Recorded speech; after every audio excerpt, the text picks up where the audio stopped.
Good morning. Good to have you with us on this Friday. I'm Joe Fryer. Savannah is off. We begin this hour in Washington, where the now uncertain confirmation of Todd Blanche as Attorney General is taking another twist.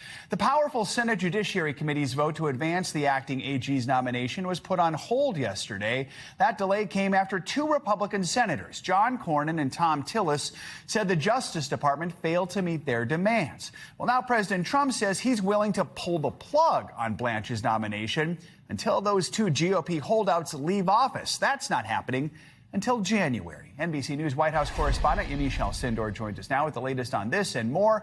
Yamiche, tell us a little more about what we heard from President Trump about this latest roadblock, and just remind us why Senators Cornyn and Tillis are holding up Blanche's nomination right now. Well, good morning, Joe. This is quite the fight. President Trump is lashing out at these senators and saying he is fine with pulling out the nomination and the name of Todd Blanche as acting attorney general and keeping him as acting attorney general until January, which is when these senators would be out of office. Now, yesterday, the president wrote in an online post, "I have no objection to temporarily withdrawing Todd's name if they do not do the right thing and putting him back after Cornyn and Tillis are out of office." So the president is essentially saying, I will just take this all out. Senators John Cornyn and Tom Tillis and other lawmakers, by the way, have concerns over the president's settlement with the IRS and so-called anti-weaponization fund. That $1.8 billion fund would have compensated the president's allies who felt they were wronged by the previous administration. Last month, Todd Blanche said the fund was dead in his nomination hearing, but the senators want that in writing, and that just has not happened yet, Joe. So what has been the reaction from Cornyn and Tillis to the president's threat to withdraw him till they're out of office? Have they laid out a way to try and resolve this sooner than that? Well, so far, the senators have not indicated that they plan to change their stances, despite the president saying they may pull the nomination until they're out of office. Take a listen to what Senator Cornyn said after the president's post. I don't know if it's just a negotiating technique on his part, but it doesn't really solve any problems because there's no guarantee he's going to have enough Republican votes in January to confirm him if he withdraws the nomination now. So there you have it. The president sort of making his threats and the senator not changing his stance at this moment. Yeah, and also noting that it's also possible in January Democrats could control the Senate depending on what happens with the midterms there. Yamiche, we're also following another story this morning. The FBI is investigating a cyber attack that targeted municipal water systems in Minnesota this week. What is NBC News learning about this attack?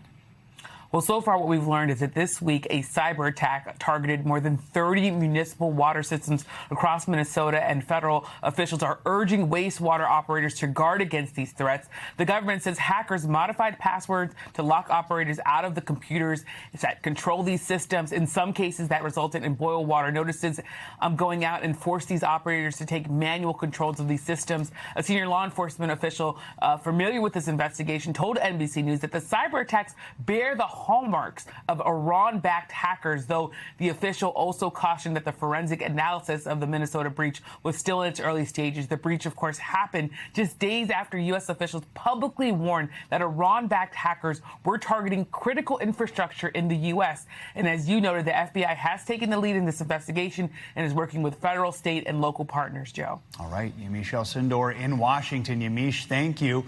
As we monitor this potential new threat here at home, the U.S. and Iran do continue to trade fire in the Middle East.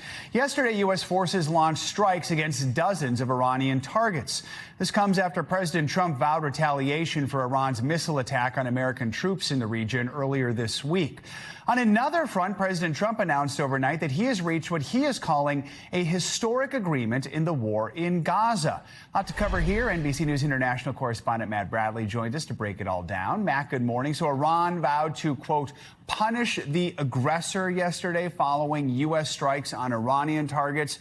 But we're also seeing other countries in the Middle East increasingly being dragged into this war. Just what is the latest from the region overnight? Yeah, that's right, Joe. And we've seen a falling back to that pattern that we saw over the past couple of weeks, that tit-for-tat attacks between the U.S. attacking Iran, Iran attacking what it says are American targets in some of those regional countries, neighbors of Iran, allies of the United States. And just in the past week, we've seen that pattern expand a little bit more. Egyptian authorities warned or said that drones had struck 2 natural gas vessels at the port of Damietta, and that those ignited fires. There were no confirmations about whether or not those were from Iran. But of course, suspicion did fall on Iran, considering the pattern that I've just been describing. Saudi Arabia had also participated with the United States in striking Iran-backed militant groups in the eastern part of Iraq. So we're also seeing, as I said, an expansion of this. Jordan said that it had intercepted a new barrage from Iran. That was yesterday. And Kuwait said that an Iranian strike hit a building belonging to a Chinese company, killing one worker. That was also yesterday. So again, the troubling thing is that not so much the expansion today, but just the emergence of this pattern. Once again, tit-for-tat attacks after a brief pause earlier in the week. Matt, let's turn now to Gaza. President Trump said yesterday his board of peace reached a deal for Hamas to disarm and for Israeli forces to withdraw from the enclave. What details do we know so far?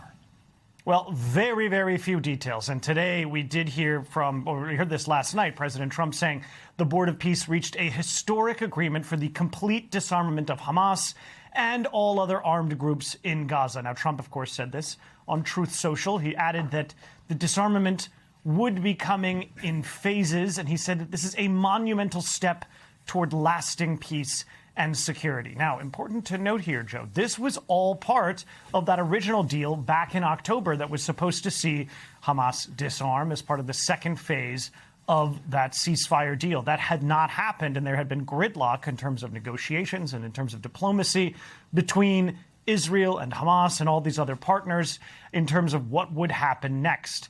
Now it looks as though this basically historic guarantee that Trump has said that he's achieved between Hamas and Israel, that really is just a repeat of what was supposed to happen after that ceasefire. And so far, we don't have any indication that the sides, the actual parties to the conflict, are on board. We did hear from Nikolai Mladenov. He's Trump's Board of Peace envoy for Gaza. He praised the deal.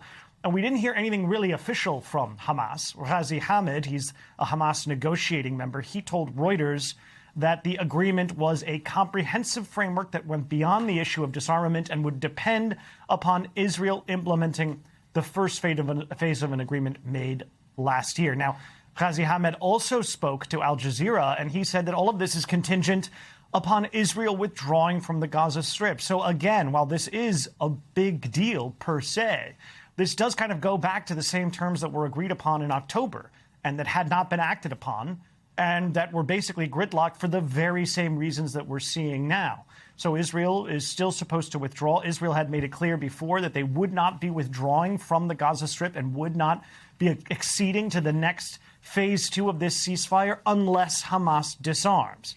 Only then would they be doing the second phase. And until then, they've actually been talking, at least, about expanding their footprint in the Gaza Strip. We have not heard from the Israelis on whether or not they're going to actually be going along with this, on whether they will withdraw from the Gaza Strip to allow for Hamas to disarm. But so far, there's been no indication that they would do that. And all past announcements saying that the ceasefire was going to be moving ahead have been met with either disagreement or total inaction.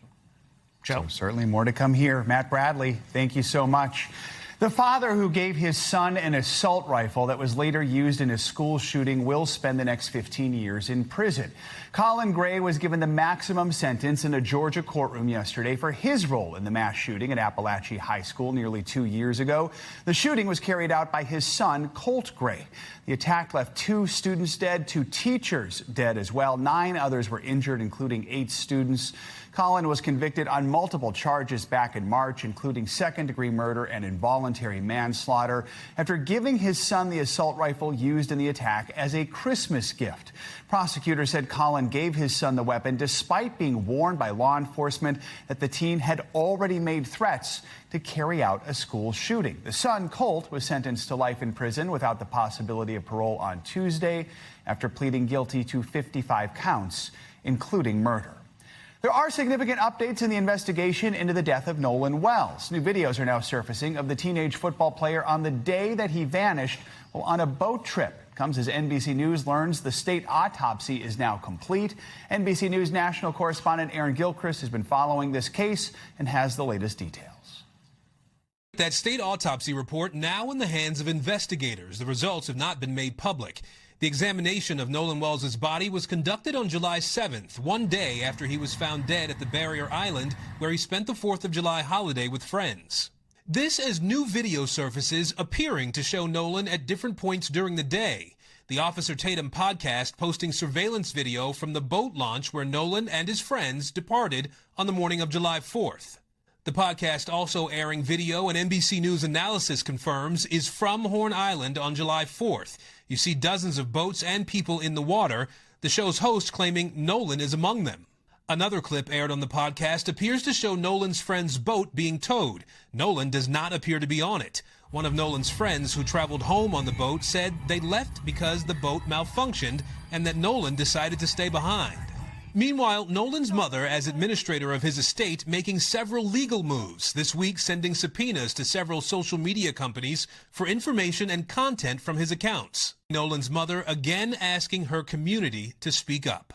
We are begging, if anyone knows anything, his friends, strangers, please call the hotline. Aaron Gilchrist, NBC News. Now to the deadly heat wave that is gripping the southern part of the country. This morning, 69 million Americans from the Rocky Mountains all the way to South Florida are waking up under heat advisories. Parts of the Southwest could see high temperatures 15 degrees above normal. The latest run of scorching temperatures is already to blame for at least 4 deaths, with dozens more rushed to the hospital. NBC News correspondent Ryan Chandler is in Dallas, joins us with the latest. Ryan, good morning. Today is supposed to be one of the hottest days of the week in Dallas. That is saying something. How bad is it supposed to get there, and just how are people staying safe? It really is saying something, Joe. Yeah, real temperature up to 104. Feels like up to 110 as we get into the heat of the day. We got our water handy. That can be very hard on people. It's also hard on the power grid, or it can be here in Texas. The state here has clocked a record high energy demand, which is also saying a lot for a big state like Texas during these recent high temps. The state says they have plenty of energy to keep people cool in their homes and air conditioning, but they're still urging people to take precautions, maybe turn that thermostat up just a few degrees. I like to keep it at like 66, but if you turn it up, it makes everybody make sure that we have enough energy for everybody. We also know Dallas has some public buildings open for maybe people who don't have air conditioning, because in weather like this, air conditioning is not a luxury. It is a life-saving necessity. So we're doing everything we can to make sure people know where to go if they need it, Joe. Yeah, and you mentioned life-saving. The extreme heat already to blame for at least 4 deaths across the country. Many others have had to go to the hospital. What more can you tell us about that, Ryan? Yeah, so we know at least 3 people have died in Idaho. That's the state's first recorded heat deaths of the season. All of them were over 55, state officials say.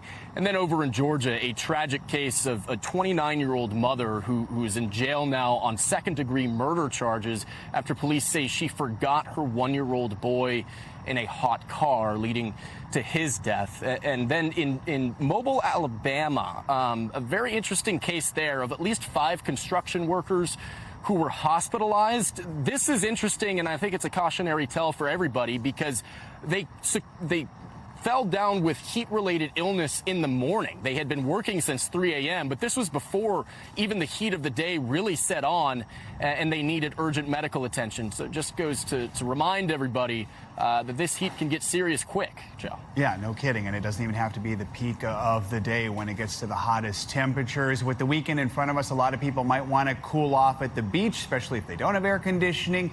There are, though, some concerns there as well. Not to be the bearer of bad news, but what more can you tell us about that, Ryan?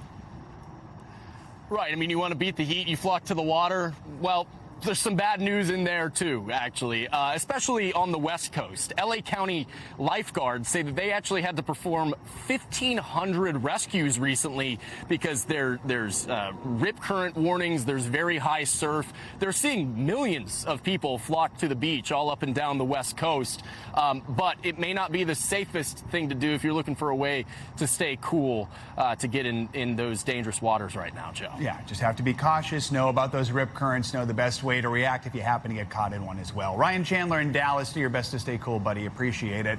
For more, let's check in now with meteorologist Angie Lassman. She is tracking all these conditions as we head into the weekend. Angie, good morning. Hey there, we've got another day of that oppressive heat. This is going to be something we deal with all the way into the weekend. Notice all those heat alerts that are up across much of the west, parts of the southern plains, totaling 69 million people. This is something we've been dealing with for days and days in most of these regions.